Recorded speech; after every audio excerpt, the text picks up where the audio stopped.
Are we on? Okay. I was counting to 12, those of you who are on the camera, wondering what I was doing. Welcome.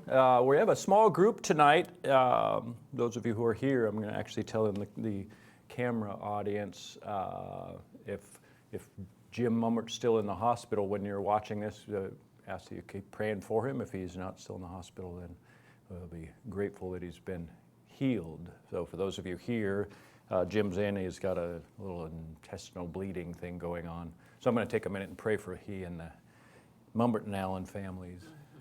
God, we just lift the families up to you and Jim specifically. And you know exactly where this bleeding is taking place, and we just ask that you'd stop it, that you would heal him or restore him back to strength. So grateful for a few months ago when you brought him through this heart attack. Lord, know you have plans for his days, so we ask for strength for his days as well. Ask that you be with the family and bring comfort and rest. And no, it's very difficult when you have family in the hospital that you love. So be with them all. If there's any way that we can help, let us know that. In Jesus' name, amen. Well, it's actually, I can't complain about my day because I got to find out Jim was in the hospital, and it changed my day because Grant was going to lead tonight. I had promised you a different person up here, but so Grant got a hold of me about 1 or 2, I guess, and I told him, hey, go ahead and let me do it, and which would have been fine had I read the chapters. Yeah, well, I've read the whole book, but then I had not read through the chapters in terms of trying to prepare what would share about them. But I do remember as I was reading them, and then I'd read 12 coming into this morning. My plan was, well, I had some time to read today, but I had to read faster and work on some other stuff. So we'll see how it goes. But then because of Jim being on, we've got 2 couples that are gone there, and then the Jimenez are unable to be here tonight. Who else are we missing? The Mulfords. The Mulfords. Do we know what was? They're not able to come tonight. Just a lack of commitment with the Mulfords. Yeah, just kidding, Renee. Just kidding. So we are on to week 4 here. I'm just going to put. Hey, Jude, am I lined up there? Not yet. There we go. Okay. We have 3 more content sections left tonight, chapter 12 to 15. Then next week, 16 to 19, and Lord willing, Victoria will be presenting next week, and then 20 to 22 after that. And I think Grant's going to take that one. He'll jump down to the end there. And then we have 1 week together, which we were actually thinking that we might do an evening potluck for our last week together. And I think that's legal.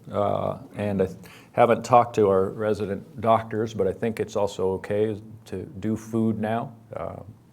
So that's the plan at this point. We've got tonight and then 3 more weeks after that.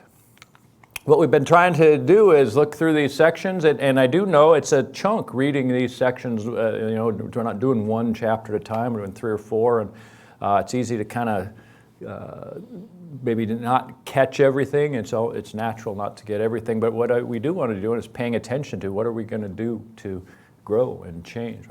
You don't want to read a book like this and end up feeling like you didn't really do anything differently, which I'll address again here in a second.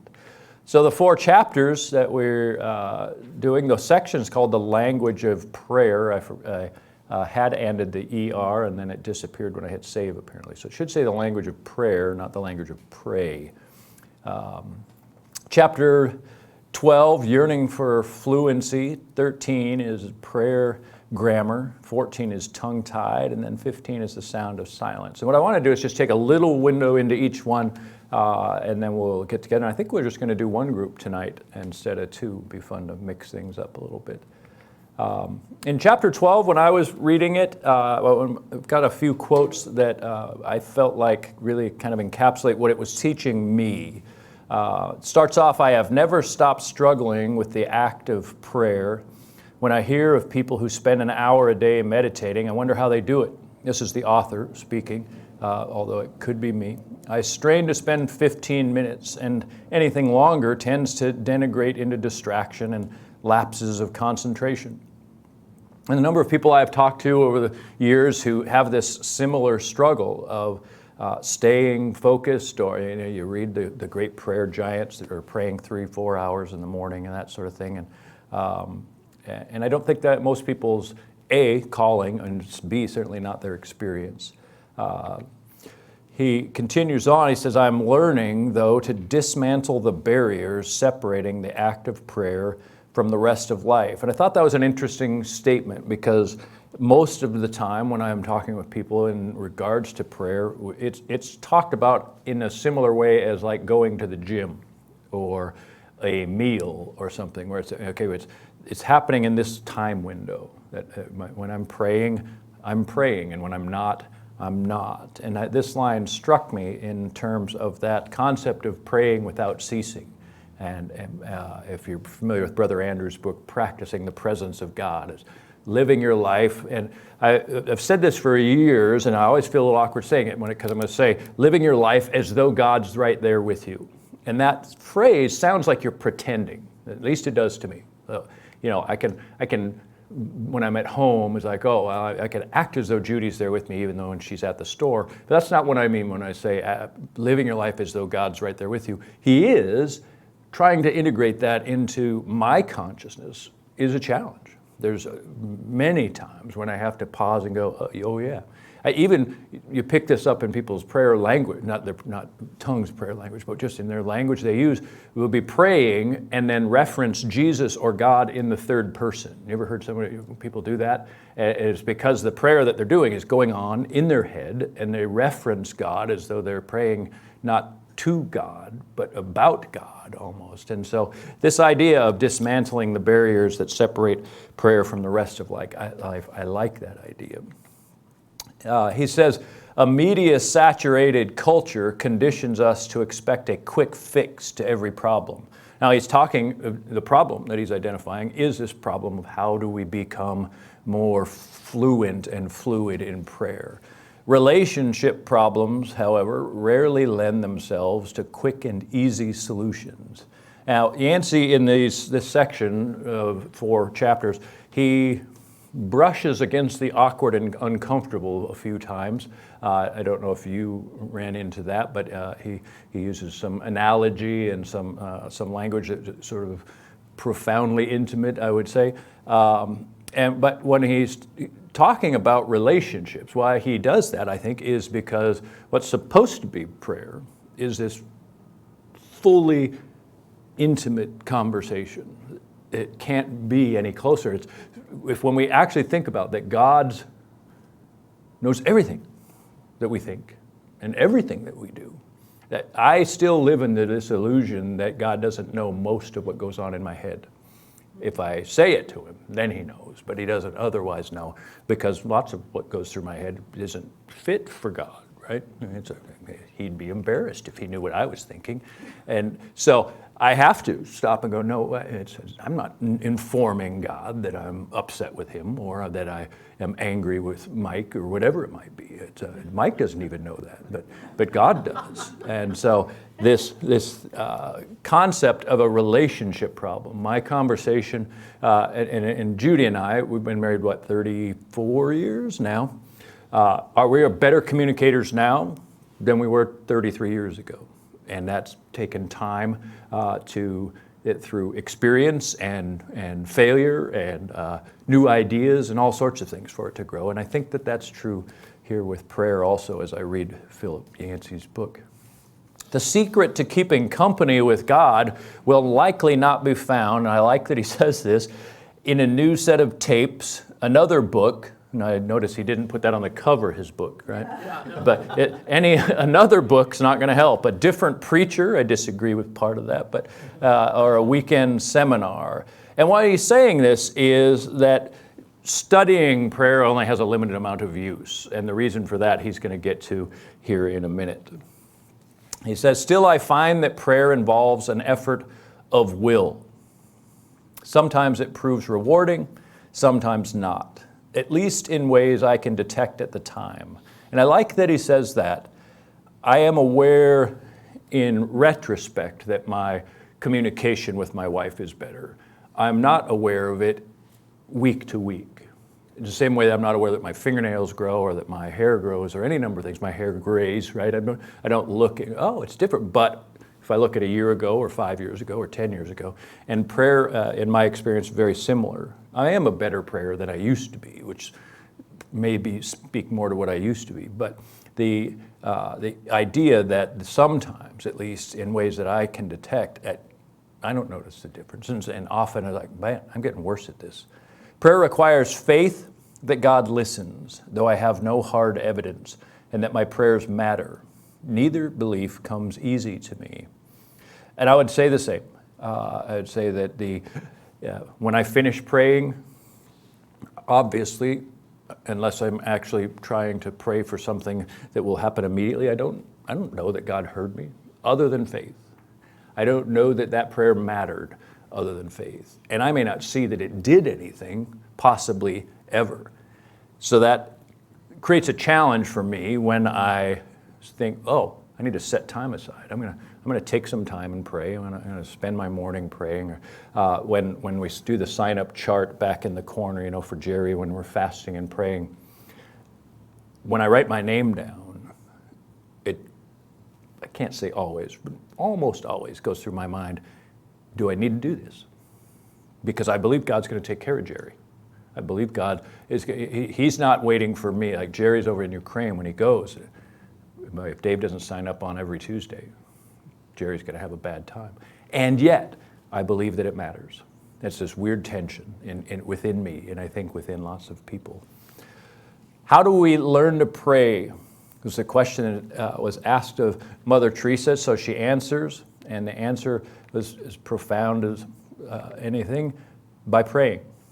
If you want to pray better, you must pray more. I am a terrible basketball player. I'm a decent athlete, used to be. Terrible basketball player.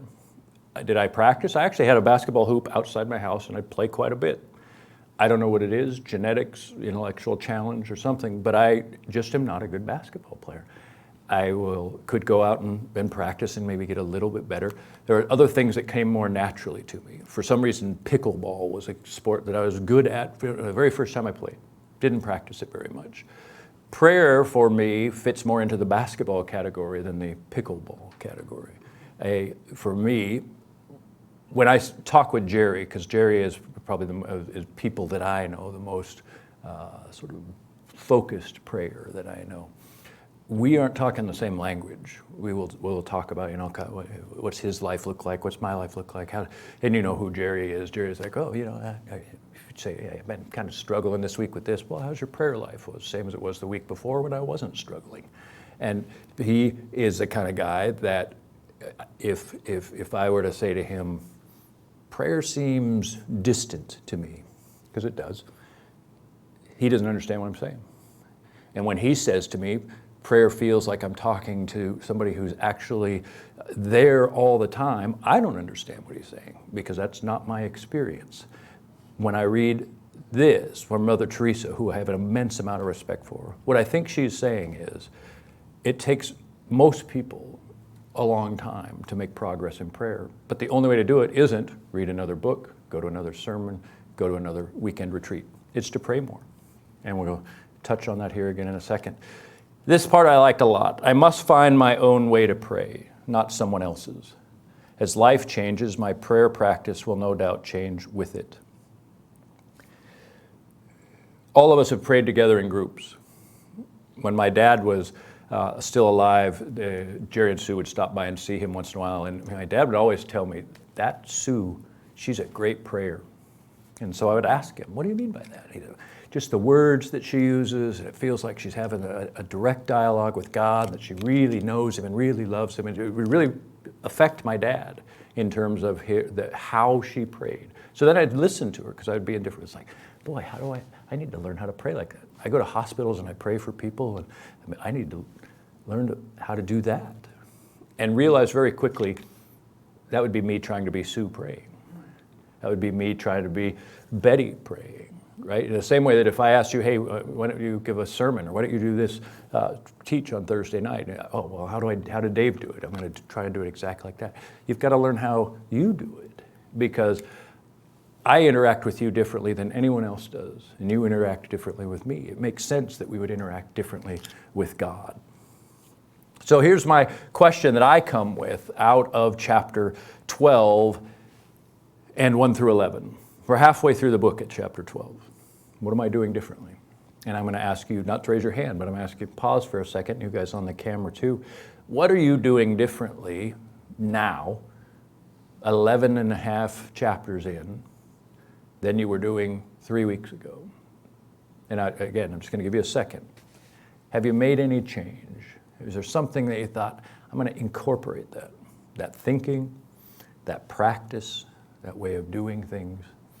Because if not, then we're the person who looks in the mirror and goes, oh, and then walks away and doesn't change, right? So the goal of this group isn't so that we can have fun hanging out on Thursdays and eat cookies and listen to me or anyone else talk. It's to learn to do some things differently. So I'm simply asking us, when Mother Teresa says we're going to get better by doing it, what are we doing differently? So that moves us into chapter 13, prayer grammar. My mouse left. Learning to pray takes time and involves trial and error. Have you ever thought about it that way? Trial and error to me means that I try something that doesn't work, I try something else, it doesn't work, I try something else, it works a little bit, so I keep doing that, but I adjust it a little bit. I don't think of conversation. Betty and I have known each other for years, and I don't think of me like, well, that didn't work, I'm going to try talking to Betty a different way. She has a terrible sense of humor, so I don't want to crack any more jokes. Or she likes metaphors, so I'm going to slip in some metaphors here and there. So I don't do that when I'm talking with a person. So why would he say that about God? That prayer is trial and error. And here's why I think. I don't know me well enough to know how I fit in comfortably with God. Even after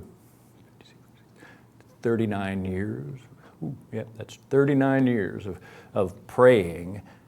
I don't know how I connect with God like I do know how I connect with Judy. There's once in a while where I'll say something and I'll know that's not going to go over well with my wife, out of experience. I'll not know that with you because we don't spend as much time together. In this book, couple of different people mentioned something that he said at two different things that were in these chapters that offended them. The guy who wrote the book, Philip Yancey, he will never know that. But here's what he does know. He's going to offend people when he writes books. He gets letters all the time about things that offend people. And my guess is this. Some things he changes and some things he doesn't. Because he, A, can't please everybody, and B, he's got a message that he's trying to get across. So as he's writing, he learns and changes and also knows everything isn't going to go right the first time. When I'm praying, learning to pray takes time and involves trial and error. Here's the trial and error that's been true for me. Somewhere in college, I made the decision I'm going to pray a half an hour every morning. Somewhere not much later in college, I decided I'm not going to do that, because it didn't work. I would get up in the morning and realize I was late for class. I would sleep through my alarm. I would any number of things. And so that half hour in the morning didn't work for me. So that was a trial that ended in error.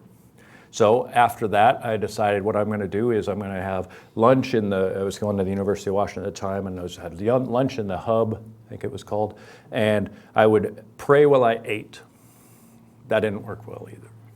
And I could go on for a long time because I've had a lot of years to go, this didn't work, and this didn't work, and this didn't work, and this wouldn't work. What did work is some things for a period of time. Nothing has worked my whole life.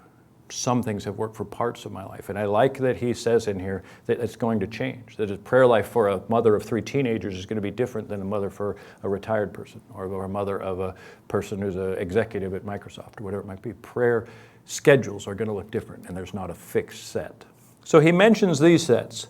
The Lord's Prayer, which we've talked about, the Psalms, which obviously are all prayers, and both of these are good models for prayer. There's the prayers of Paul, which are great models for how do you pray for other people, right? I mean, he's constantly bringing up things about how he prays for other people. There's Old Testament prayers, which are often more fiery and interactive with God.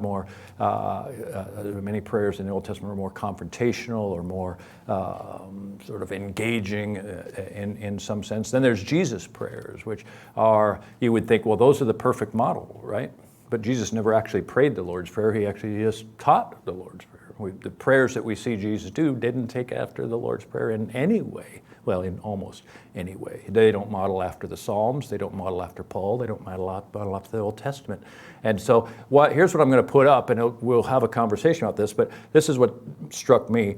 None of these are your prayers, and none of them are mine. I have taught, and I think it's a good practice to learn to pray Scripture. I think it's a good practice, and I've said very recently, go through and read Paul's prayers and write down the things that he prays for people, because I think it's a good practice. But keep in mind, none of them are yours. None of them are you. I don't pray like Paul does. I can incorporate things about Paul. I actually have a list in my Bible of things that he says and to remember to pray for, because I don't remember all of them. But they're not me. If I start talking like Paul from up here, you're going to notice I'm not me. If I start talking like Jerry or like Mark or like Jan, you're going to notice I'm not me.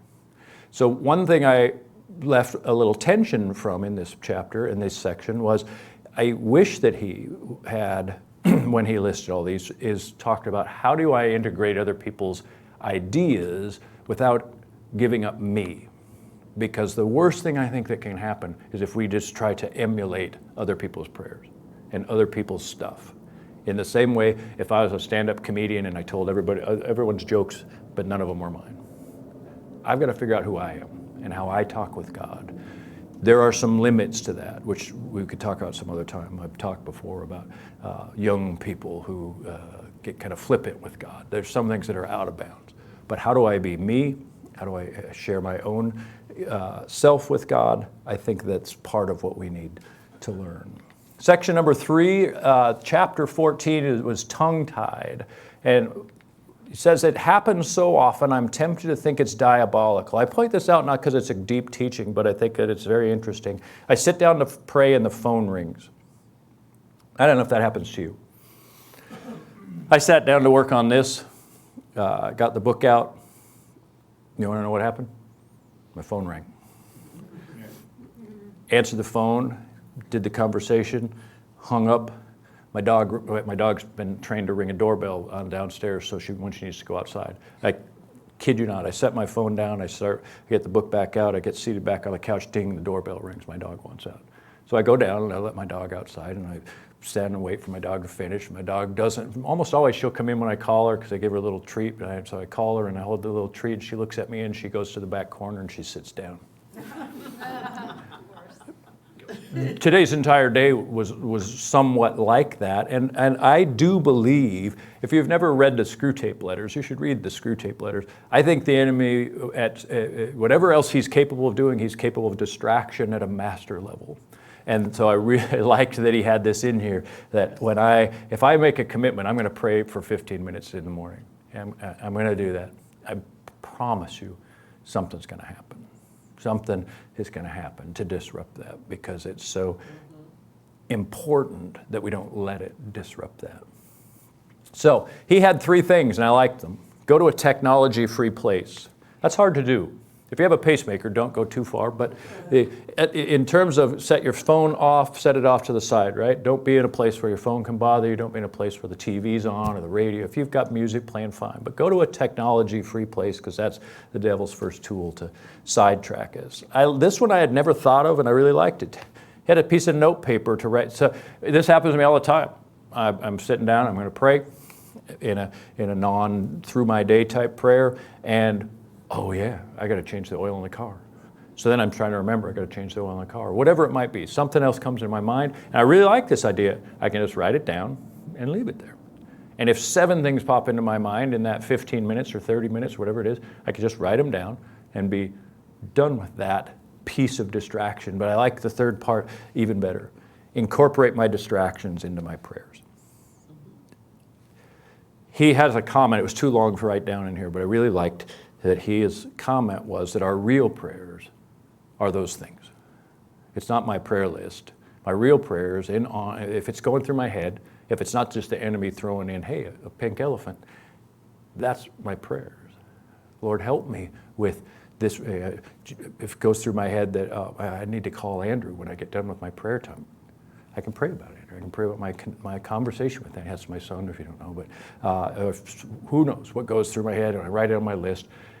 Somebody said this, he didn't say in this book. If the devil's using it to distract you, and you pray about it, he'll stop using things to distract you because he doesn't want you to be praying about things.